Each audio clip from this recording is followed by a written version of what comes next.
What's going on, everybody? Welcome to the first entry in the Black Massacres series, where today we will be talking about the New York City draft riots of 1863.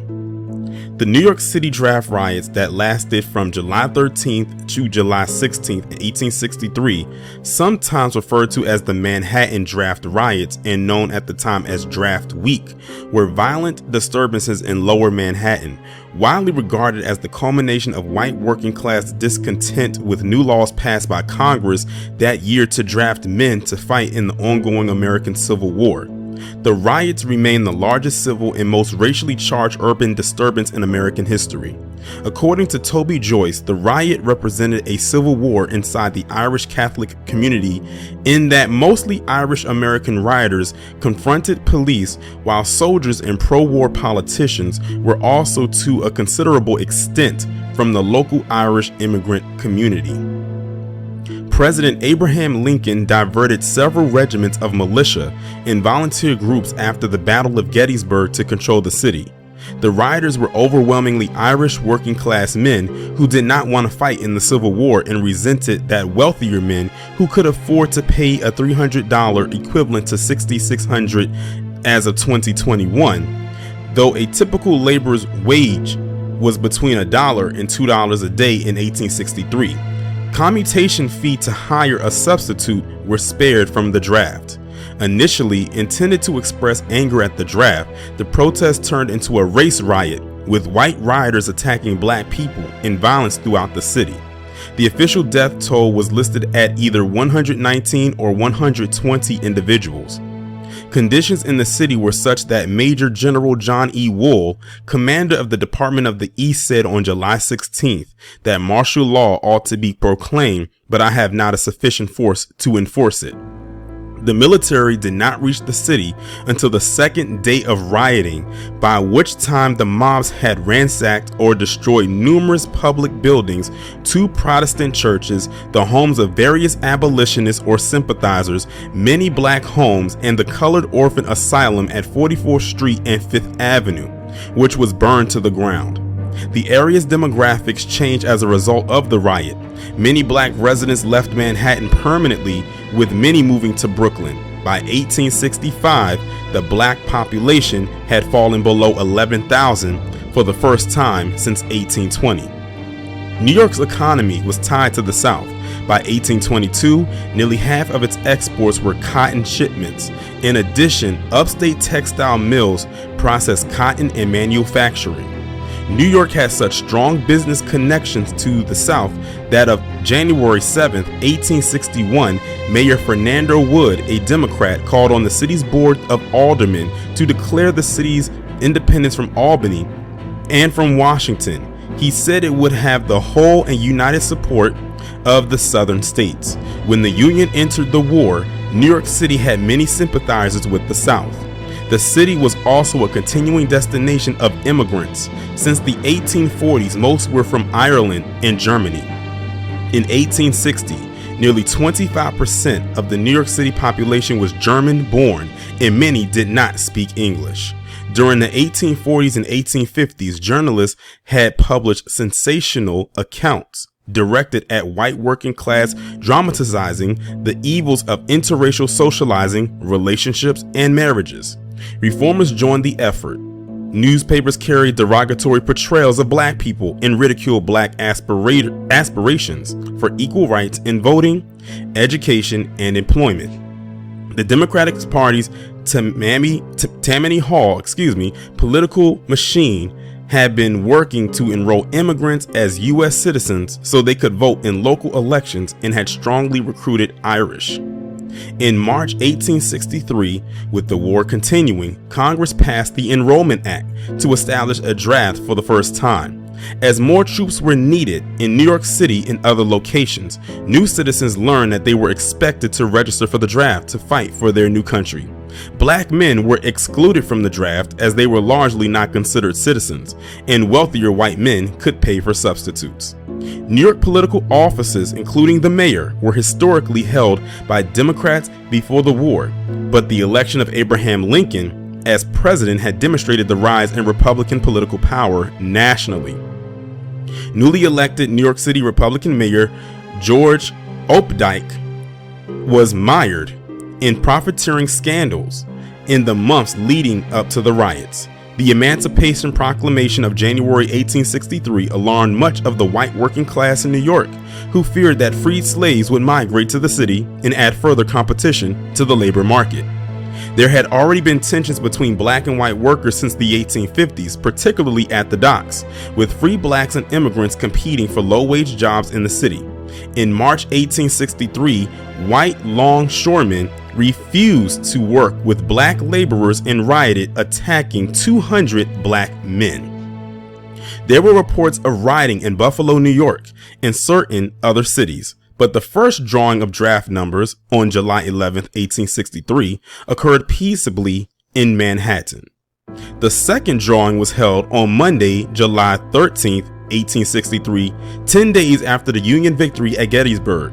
At 10 a.m., a furious crowd of around 500, led by the volunteer firemen of Engine Company 33, known as the Black Joke, attacked the Assistant 9th District Provost Marshal's office at 3rd Avenue and 47th Street, where the draft was taking place. The crowd threw large paving stones through windows, burst through the doors, and set the building ablaze. When the fire department responded, rioters broke up their vehicles. Others killed horses that were pulling streetcars and smashed the cars. To prevent others of the city of being notified of the riot, they cut telegraph lines. Since the New York State Militia had been sent to assist Union troops at Gettysburg, the local New York Metropolitan Police Department was the only force on hand to try to suppress the riots. Police Superintendent John Kennedy arrived at the site on Monday to check on the situation. Although he was not in uniform, people in the mob recognized him and attacked him. Kennedy was left nearly unconscious, his face bruised and cut, his eye injured, his lips swollen, and his hand cut with a knife. He had been beaten to a mass of bruises and blood all over his body. Police drew their clubs and revolvers and charged the crowd, but were overpowered. The police were badly outnumbered and unable to quell the riots, but they kept the rioting out of Lower Manhattan below Union Square. Inhabitants of the Bloody Sixth Ward around the South Street Seaport and Five Points areas refrained from involvement in the rioting. The 19th Company 1st Battalion U.S. Army Invalid Corps, which was part of the Provost Guard, tried to disperse the mob with a volley of gunfire, but were overwhelmed and suffered over 14 injured, with one soldier missing, believed to have been killed. The Bull's Head Hotel on 44th Street, which refused to provide alcohol to the rioters, was burned. The mayor's residence on 5th Avenue was spared by words of Judge George Gardner Bernard, and the crowd of about 500 turned into another location of pillage. The 8th and 5th District police stations and other buildings were attacked and set on fire. Other targets included the office of the New York Times. The mob was turned back at the Times office by staff manning Gatling guns, including Times founder Henry Jarvis Raymond. Fire engine companies responded, but some firefighters were sympathetic to the rioters because they had also been drafted on Saturday. The New York Tribune was attacked, being looted and burned, not until police arrived and extinguished the flames, dispersing the crowd. Later in the afternoon, authorities shot and killed a man as a crowd attacked the Armory at 2nd Avenue and 21st Street. The mob broke all the windows with paving stones ripped from the street.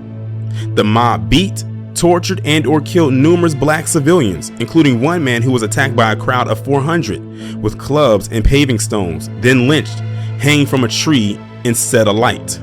The Colored Orphan Asylum at 43rd Street and 5th Avenue, a symbol of white charity to blacks and of black upward mobility, that provided shelter for 233 children, was attacked by a mob at around 4 p.m. A mob of several thousand, including many women and children, looted the building of its food and supplies. However, the police were able to secure the orphanage for enough time to allow the orphans to escape before the building burned down. Throughout the areas of rioting, mobs attacked and killed numerous black civilians and destroyed their known homes and businesses, such as James McCoon Smith's Pharmacy at 93rd West Broadway believed to be the first owned by a black man in the United States. Near the Midtown docks, tensions brewing since the mid-1850s boiled over. As recently as March 1863, white employers had hired black longshoremen, with whom many white men refused to work. Rioters went into the streets in search of all the Negro porters, cartmen, and laborers to attempt to remove all evidence of a black and interracial social life from the area near the docks. White dock workers attacked and destroyed brothels, dance halls, boarding houses, and tenements that catered to black people. Mobs stripped the clothing off of white owners of these businesses. Heavy rain fell on Monday night, helping to abate the fires and sending rioters home. But the crowds returned the next day. Rioters burned down the home of Abby Gibbons, a prison reformer and the daughter of abolitionist Isaac Hopper. They also attacked white amalgamationists such as Ann Derrickson and Ann Martin, two white women who were married to black men, and Mary Burke, a white prostitute who catered to black men. Governor Horatio Seymour arrived on Tuesday and spoke at City Hall, where he attempted to assuage the crowd by proclaiming that the Conscription Act was unconstitutional. General John E. Wool, commander of the Eastern District, brought approximately 800 soldiers and Marines in from forts in New York Harbor, West Point, and the Brooklyn Navy Yard. He ordered the militias to return to New York. The situation improved July 15th when Assistant Provost Marshal General Robert Nugent received word from his superior officer Colonel James Barnett Fry to postpone the draft. As this news appeared in newspapers, some rioters stayed home, but some of the militias began to return and use harsh measures against the remaining rioters. The rioting spread to Brooklyn and Staten Island.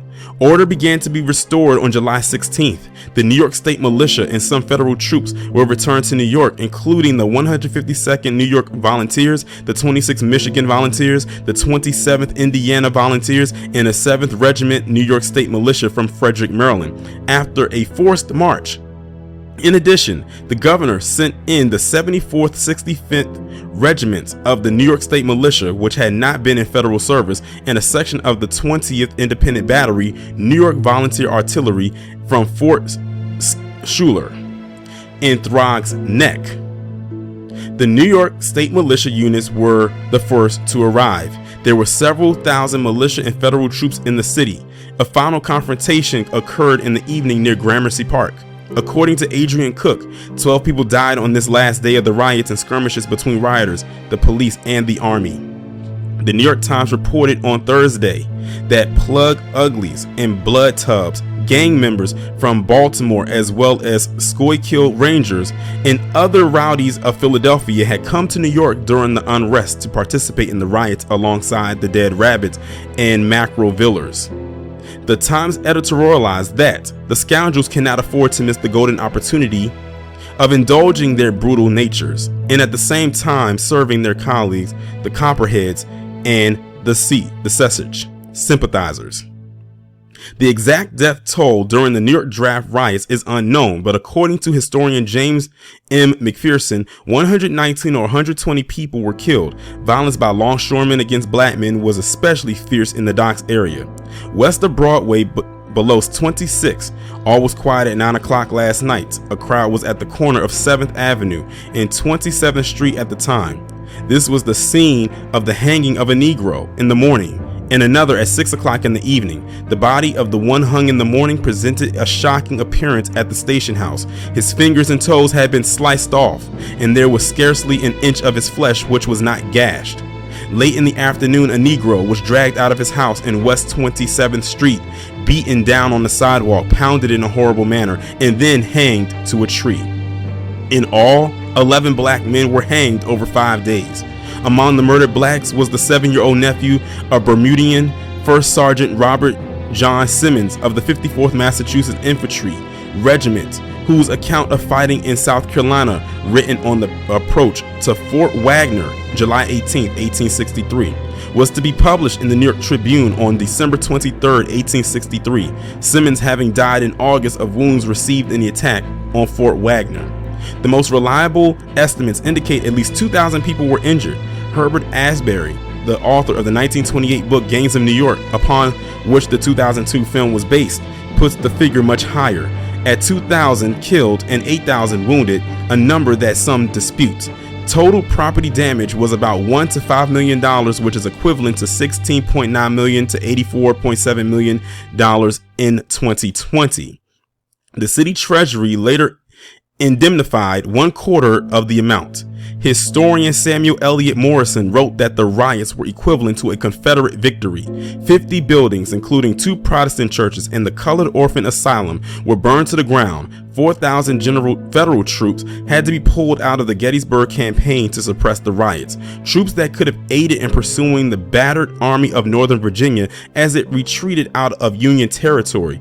During the riots, landlords, fearing the mob would destroy their buildings, drove black residents from their homes. As a result of the violence against them, hundreds of black people left New York, including physician James McClune Smith and his family, moving to Williamsburg, Brooklyn, or New Jersey.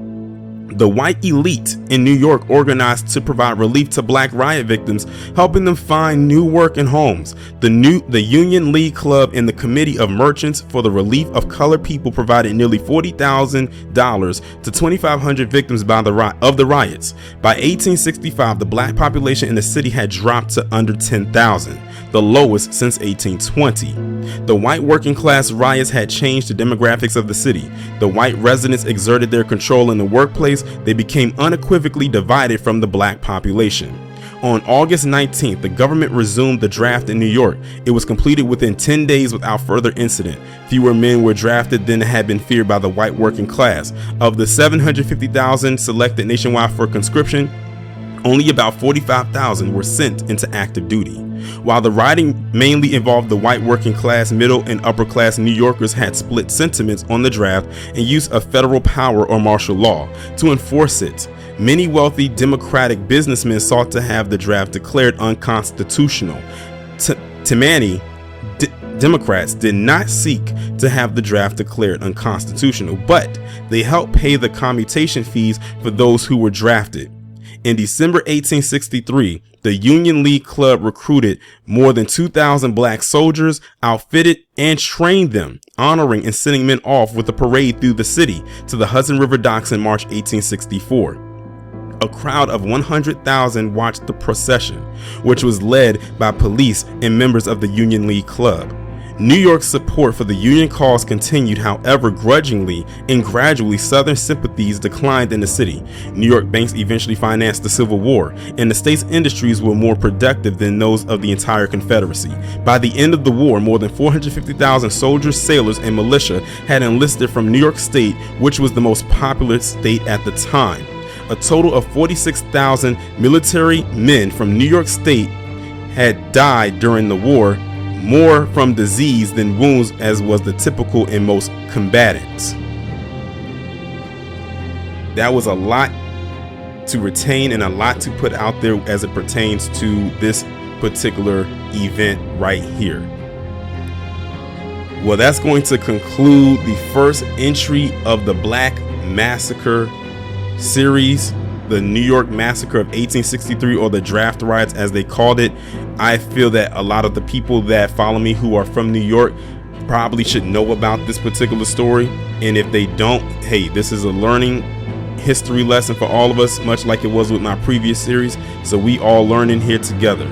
But I cannot wait to see what y'all have to say about this down in the comment section below and in the chat. And with that being said, we will head into Black Massacre location number 2 a week from today. Be one.